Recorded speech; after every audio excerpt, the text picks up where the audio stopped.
예, 안녕하세요. 토이치 코리아입니다. 오늘은 전산응용 기계제도 기능사 혹은 기계설계 산업기사 혹은 뭐 일반 기계기사 등에서 나오는 여기 나사 부분에 대해서 우리가 이제 어떻게 제도하고 어떻게 이제 KS 규격처럼 이걸 만드는가에 대해서 한번 강의를 시작하도록 하겠습니다. 물론 이제 이 도면은 어떤 시험에서 요구하는 어떤 도면들이고요.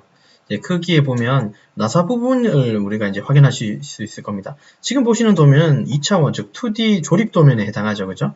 물론 얘들은 이제 부품 번호들이 이제 나열되어 있고, 이쪽에 중간에 1번으로 되어 있는 게 이제 본체고, 뭐 6번은 커버고, 5번도 커버고요. 뭐 사이즈가 다르니까 아마 5번, 6번으로 나눠진 것 같고, 그 다음에 아마 여기에 있는 이런 모양들은 그 렌치 볼트, 좀 묻힌 볼트라고 생각하시면 됩니다. 실제로 이제 이런 형상을 보고 이제 어떤 측정기, 측정자를 활용하셔서 결국 이제 이런 형태를 만들어야 되는 게 어떤 시험의 일환인데요. 자, 이런 것들을 이제 설계로 어떻게 그릴 것인가를 한번 이제 알아보도록 하겠습니다. 자, 그러면 이제 조립된 형태에서 이제 이걸 좀 분해해서 좀 볼 필요가 있다, 그죠? 여기가 이제 나사 부분이라는 건 좀 캐치를 하셔야 돼요, 그죠? 그리고 해칭이 방향이 다르다는 소리는 부품이 서로 다르다는 걸로 이해하시면 되고, 그리고 조금 더 깊게 보시면 여기에는 그러니까 양쪽 다 나사가 날 수는 없어요. 양쪽 다 나사가 날 수는 없고 어디든 한쪽이 나사가 나고 한쪽은 구멍으로 뚫어줘야지 이제 볼트가 볼팅이 된다고 보시면 됩니다. 그러니까 이 그림상에서는 왼쪽에 있는 모습이 나사고 오른쪽이 이제 구멍이 뚫린 즉 카운터 보호에 이제 구멍이 뚫렸고 그 보호의 몸통에 나사 볼트 몸통이 관통되고 그 다음에 보호 쪽 큰 구멍 쪽에 이제 볼트의 머리가 여기 안착되는 부분이라고 생각하시면 돼요. 실제로 우측면으로 보면 이제 이런 형태가 나오긴 합니다. 육각, 그쵸? 렌치 볼트가 들어가게끔 육각으로 표현되어 있다 이거죠. 자, 그럼 이 부분을 어떻게 이제 측정하고 어떻게 제도할 것인가는 우선 이제 측정기를 가지고 이렇게 한번 측정을 한번 하실 거예요. 수직 수평 치수를 이제 알아내는 이제 요거는 이제 CAD의 명령이고요. 실제로는 여러분들이 측정기를 가지고 측정을 하셔야 됩니다. 4라는 숫자가 나왔다는 소리는 여기서부터 여기까지가 우리나라는 밀리미터, 즉 미터, 메트릭 나사를 쓰죠. 그죠? 미터 나사를 쓰기 때문에 M이라고 표현할 테고 M4에 해당하는 여기 앞나사가 나 있다고 생각하시면 되고 우리는 앞나사라고 표현하기도 하고요. 간단하게는 탭이라고 부르셔도 됩니다. 탭이라고 부르셔도 돼요. 자, 그러면 이제 그렇게 됐고요. 자, 이제 4인 건 알았고, 그 다음에 중요한 게 또 뭐가 있냐면요. 4에 해당하는 이 나사가 실제로는 보통 나사인지 가는 나사인지는 알아볼 필요는 있지만, 만약에 이제 시험을 위주로 보신다면, 이 부분은 그냥 평범한 보통 나사로 생각하시고 이제 설계를 해주시면 됩니다. 실제로는 이제 표현은 이렇게 되잖아요. 측정치는 4라고 나왔으니까, 4에 해당하는 이제 미터 보통 나사에 대한 값은 뭐 어딘가 어떻게 적는 방법이 있겠죠. 그러나 시험상에서 요구하는 거는 이제 미터 나사가 얼마짜리인지만 얘기해 주면 되고요. 그 다음에 그 개수가 얼마로 되어 있는지만 해결해 주시면 됩니다. 물론 여기 미터 나사 뒤쪽에 곱하기 얼마가 나와 있지 않다는 소리는 이게 0.75일 건데요. 아마 비치가. 얘는 이제 뒤에 이게 0.75라고 한 숫자를 생략했다는 소리는 미터 보통 나사라고 표현되는 거라고 보시면 돼요.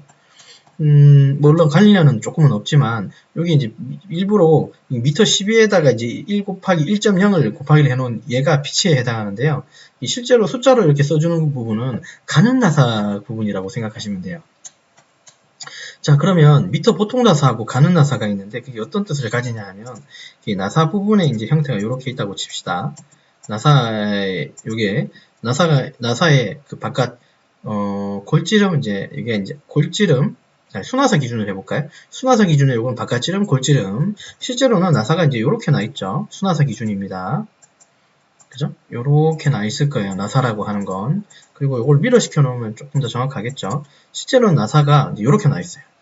그래서 나사가 요쪽 바깥쪽은 바깥지름에 해당하겠죠. 그냥 나사산의 높은 지름이겠죠. 그 다음에 이건 나사의 골에 해당하는 지름일 테고. 근데 지금 우리가 이제 앞나사로 표현한 거는 요 골지름에 해당하는 부분을 이렇게 측정하신 거예요. 그죠? 예. 어쨌든 나사는 이제 이렇게 이루어지는데, 미터 가는 나사하고 보통 나사를 지금 이제 구분해야 되는 거잖아요. 자, 왼쪽이 미터 보통 나사라고 치면, 미터 가는 나사는 표현이 이렇게 안 되고요.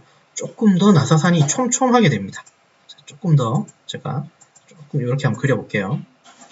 같은 거리를 왼쪽에 보이시는 거는 미터 가는 나사, 보통 나사라 치면 오른쪽에 있는 미터 가는 나사에서는 같은 간격임에도 나사 3의 간격이 더 촘촘해집니다. 이런 부분들이 미터에 가는 나사라고 보시면 돼요. 그렇게 그렇게 표현됩니다. 네, 이거는 뭐 다른 거고요. 이제 이 부분에 해당하는 부분을 지금 얘기하고 드리고 있는 거예요. 아셨죠? 자, 그러면 M4라는 걸 이제 확인을 했고, 그러면 이 안쪽으로 이제 제도를 어떻게 해줘야 되고, 그리고 실제로 나사가 이렇게 관통이 되지 않는 상태라면 어디서부터 어디까지의 어떤 거리를 이제 아셔야겠죠. 아마 여기는 8일 거예요. 그죠? 네, 8로 나왔습니다. 그리고 그 8이라고 하는 영역을 제가 여기서부터 여기까지 뭔가 측정을 했잖아요. 그죠? 굳이 이제 여기서부터 여기까지 혹은 여기서부터 여기까지 측정하지 않았죠. 예, 맞습니다. 측정하지 않은 이유가 있습니다. 나사가 실제로 나사산이 나눠지는 부분은 이 나사에 이제 만들어지는 공정을 먼저 이해를 하셔야 돼요. 동영상을 한 게 잠깐 보면요. 요거는 좀 이제 본체가 아니라 이제 어떤 2차원상의 어떤 평면에다가 어떤 센터 드릴과 탭 작업을 하는 건데 이제 공정을 보여드리려고 합니다. 잠깐 보시면요. 요게 이제 센터 드릴 작업이고요. 그죠? 센터 드릴 작업입니다. 자, 지금 나사 구멍을 만들기 위해서 이제 센터 드릴을 작업을 하고 있는 거예요. 자, 여기 나사, 그러니까 만들어지는 첫 시작은 센터 드릴, 그 다음에 드릴로 이렇게 구멍을 내고요.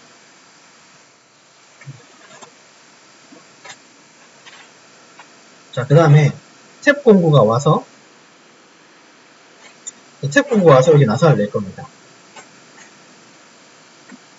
얘가 탭 드릴이에요. M8의 1.25피치짜리 이제 탭입니다. 이렇게. 그렇게 해서 이제 요렇게 이제 나사가 만들어집니다. 예. 그래서 결국은 요렇게 완성이 돼요. 나사가. 자, 그래서 제가 방금 동영상을 보면서 이제 나사가 만들어지는 순서랄까요? 공정을 말씀드렸는데 센터 드릴이 이제 그러니까 센터 드릴이 탭 드릴, 즉 앞나사 구멍의 기초 구멍을 내고요. 기초 구멍 홈을 내고요. 그다음에 드릴이 어떤 일정한 깊이만큼 구멍을 내고 그 다음에 탭이 실제로 나사를 내는 그런 세 가지 동작으로 이게 여기 탭이 만들어집니다. 나사가 만들어지거든요. 그래서 센터 드릴은 한번 찌르고 나면 사라지고요. 드릴이 어느 간격, 일정 간격, 한 요까지 뚫게 됩니다. 드릴이 앞부분이 이렇게 뾰족한 건 알고 계시죠? 그 드릴에 이제 표준각이 118도로 되어 있는 거. 자, 이건 118도지만 설계를 하실 때는 118도라고 하기보다도 120도로 해주시는 게 좀 설계상에 그리기 좀 편하겠죠? 그러나 이제 이론상으로는 118도의 이제 각을 가지고요. 그 다음에 나사 드릴은 깊이는 요까지라고 표현을 해요, 보통. 그래서 나사 드릴의 깊이는 요렇게 표현이 됩니다. 그리고 실제로 나사가 나는 부분은 요 부분에 해당해요. 치수 차이가 좀 있죠. 예, 그 이유가 조금 있습니다. 그러니까 드릴 가지고는 탭을 낼 때 조금 더 깊게 좀 2, 3mm 더 뽑아냅니다. 그리고 탭을 근데 왜 이렇게 하냐면 여기는 탭 드릴의 좀 형태를 좀 보실 필요가 있어요. 여기 이제 탭이거든요. 여기 이제 어떤 숫자를 가리키는 탭들인데 자, 앞부분을 보면 요거 뾰족한 것도 마찬가지인데요. 앞부분에 보면 이렇게 좀 뭉툭해지는 경향이 보이죠. 안쪽으로 살짝 이렇게 말린 모습인가요? 여기서부터 이제 온전히 탭이 나죠. 여기도 온전히 탭이 나죠. 근데 앞부분은 이렇게 탭이 좀 무뎌져 있는 모습이 보이시죠? 예, 맞습니다. 얘도 어차피 드릴이기 때문에 만들어진 구멍에다가 얘가 이제 삽입되는 거잖아요. 그러면 구멍에 잘 들어가려면 원리적으로 이제 조립해 보면 구멍이 있고 축이 있으면 축이 작아야 되죠. 원리적으로. 그래서 얘 앞부분을 이렇게 뭉툭하게 만든 거예요. 실제로 요 사이즈보다는 좀 작게요. 그러면 이 부분은 나사가 나는 부분일까요? 아닐까요? 맞습니다. 나사가 나지 않습니다. 그래서 드릴 가지고 비록 드릴이 이 끝까지 나고 탭 드릴이 이 끝까지 나도 여기 이 부분들은 나사가 나지 않아요. 이 그림에서 본 것처럼요. 아셨죠? 나사가 덜 납니다. 그래서 우리가 여유있게 몇 mm를 더 낸다는 소리예요. 여기서 한 2, 3mm를 더 뽑아내려야 이제 되고요. 그러면 여기 조금 구분되어지는 게 보이십니까? 요 선이 하나 보이시죠? 요거는 드릴의 끝부분이다, 그죠? 그러면 요 부분은 뭐냐 하면 그러면 나사가 온전히 나는 부분이 있을 테고 나사가 나다가 많은 부분이 있을 테잖아요. 그래서 요 경계선을 가지고 완전 나사부, 불완전 나사부를 구분짓는 경계선이라고 있습니다. 그리고 얘는 외형선으로 이제 설계를 해주셔야 되고요. 그래서 이렇게 꺾인 조그만한 선이 하나 보이고 그 다음 수평선이 하나 보이시죠? 실제로는 이제 이렇게 설계가 돼야 돼요. 실제로는 이렇게 설계가 될 겁니다. 그래서 요 경계선은 무슨 선이라고요? 완전 나사부와 불완전 나사부의 경계선이라고 합니다. 자, 그래서 여기는 오른쪽이 완전 나사부고요. 왼쪽이 불완전 나사부에 해당합니다. 아셨죠? 그래서 근데 얘는 또 희한하게 각도를 가지죠. 예, 맞습니다. 얘는 30도의 각도로 이렇게 모델링을 해주셔야 돼요. 설계를 해주셔야 돼요. 이런 특징들을 가져요. 자, 그러면 자, 이런 숫자를 생각하면서 자, 여기다가 한번 만들어 볼게요. 적당한 크기로 한번 몸체라고 하고요. 여기서 자, 이걸 좀 폭파시키고 X 엔터로 자, 옵셋의 값으로 물론 이거를 먼저 카피를 하나 이걸 중심선이라고 치고 이렇게 하나 뽑아낼게요. 자, 이거 중심선이라고 했으니까 살짝 중심선으로 만들어 놓고요. 자, 이렇게. 자, 아까 M4 했던 거 기억나시죠? 저는 이렇게 모델링 할 겁니다. O 엔터를 치고요. 2라는 숫자를 주고 위로 한번 줄 겁니다. 실제로는 그래서 여기가 이제 2mm가 되는 거죠. 물론 얘는 이렇게 특징을 똑같이 일단 만들어 놓을게요. 자, 여기 이 절반만 그래서 밀어시키면 대칭 복사하시면 되잖아요. 자, 그 다음에 아까 숫자 기억나시는 거 또 있습니까? 옵셋에 8이라는 숫자 기억나시죠? 완전 나사부와 불완전 나사부. 그 다음에 2, 3mm라고 했으니까 옵셋에 3mm라고 한번 해볼까요? 그 다음에 여기서부터 나사가 만들어졌죠. 근데 여기서부터 바로 꺾는 게 드릴의 깊이가, 드릴은 이 끝까지가 아니라 드릴은 요만큼에서 드릴이잖아요. 자, 그래서 여기가 사이즈가 2인데 이제 설계를 조금 쉽게, 제도를 좀 쉽게 하려면 어떻게 그리냐면요. 나사부는 보통 M이 4였죠. 그러면 그게 10분의 1이 얼마입니까? 0.4죠. 옵셋 0.4라는 숫자로 이렇게 내려줍니다. 그래서 요게 이제 나사의 골지름이고 요게 나사의 이제 안지름에 해당하겠죠. 이런 식으로 설계를 합니다. 그리고 실제로 나사선은 여기 보일 거고 나사선은 여기에는 보이지 않을 거니까 얘는 가는 실선에 해당할 거예요. 이렇게. 그래서 트리밍으로 요렇게 잘라 주셔야 돼요. 요게 이제 자, 여기 기준으로 오른쪽 여기가 뭐라고요? 완전 나사부. 자, 여기는 어떻게 해요? 불완전 나사부라 그랬죠? 아까 30도 각도 보셨나요? 자, X라인에 A에 30도라고 해서 요렇게 하나 만들어 주고요. 트리밍으로 요렇게 커팅해 줍니다. 자, MA 엔터 쳐서 요렇게 되셨죠? 자, 그 다음에 여기가 118도, 자, 120도 하자 그랬죠? X라인에 A에 60도라는 숫자로 이렇게 만들어줍니다. 그리고 불필요한 선들은 이렇게 지워주시면 되죠. 이렇게. 자, 그래서 이렇게 만들 수가 있는 거예요. 자, 그러면 얘들을 드래그 잡고요. MI 엔터로 밀어 시켜주시면 이렇게 되죠. 자, 필요 없는 선들은 이렇게 커팅해 주시면 되겠죠. 네, 되시겠죠? 자, 그래서 우리가 원하는 숫자가 뭐였나요? 여기서부터 여기까지가 얼마? 8이었고 여기서부터 여기까지는 우리가 3mm로 하기로 했죠. 예, 맞아요. 자, 이렇게 하고 그 다음에 이거는 2가 아니라 이제 온전하게 표시를 하자면 M4에 해당하겠죠. 이렇게. 네, 이렇게 보시면 됩니다. 그래서 나사를 여기가 이제 탭을 이제 모델링 혹은 제도하는 방법이 뭐 그닥 어려운 부분은 아니고요. 이제 만들어지는 원리를 생각하면서 얘를 드로잉을 하게 되면 조금 더 쉬울 겁니다. 센터 드릴이 먼저 드릴의 기초 구멍에 해당하는 드릴의 자리를 살짝 만들고, 자, 그 다음에 드릴, 즉 탭 구멍에 앞나사 탭 구멍에 해당하는 기초 구멍을 이제 드릴이 구멍을 내고, 그 다음에 거기에 해당하는 여기 이제 탭, 이 M4에 해당하는 탭이 뭐 여기 어딘가 있겠죠. M4에 해당하는 탭이 그 지점에 들어가서 이제 탭 구멍을 만드는 걸로 생각하시면 돼요. 그러면 이런 질문을 하시는 경우도 있어요. 그러면 자, 센터 드릴은 뭐 앞부분이 작으니까 뭐 3, 4mm든 뭐 알겠습니다. 뭐 1, 2mm든 상관없는데 그럼 과연 드릴은 얼마짜리로 구멍을 뚫어야 되나 이런 걸 물어보시는 분도 계시거든요. 드릴은 얼마짜리 구멍을 뚫어야 되는가, 그죠? 그거는 계산은 이제 이렇게 하시면 돼요. 계산적으로는 M에 얼마입니까? 4에 곱하기 0.75죠. 이게 피치죠. 자, 그래서 기초구멍 드릴은 위에 있는 M4를 4파이라고 생각하고 0.75를 빼버리시면 돼요.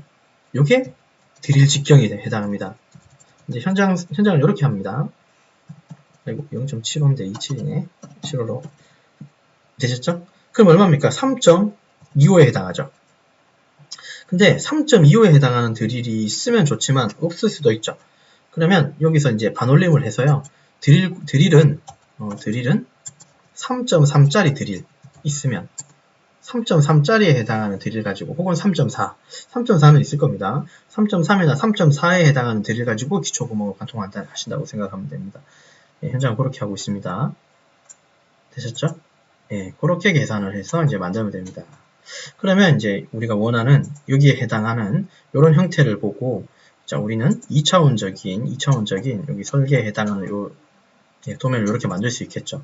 그래서 지금 오늘은 이제 이렇게 봤습니다. 탭 구멍을 이제 앞나서 탭을 만드는 어떤 가공적인 원리하고, 그 다음에 설계를 어떻게 하는지, 즉 제도적인 부분에서 어떻게 이제 도면화를 하는지에 대해서 그 두 가지에 대해서 오늘 한번 알아보았습니다. 되셨죠? 그래서 결국은 나사를 제도하는 방법에 대한 동영상을 여러분들이 보신 겁니다. 확인하신 거고요. 네, 이해되셨을 겁니다. 네, 이상입니다. 고맙습니다. 감사합니다.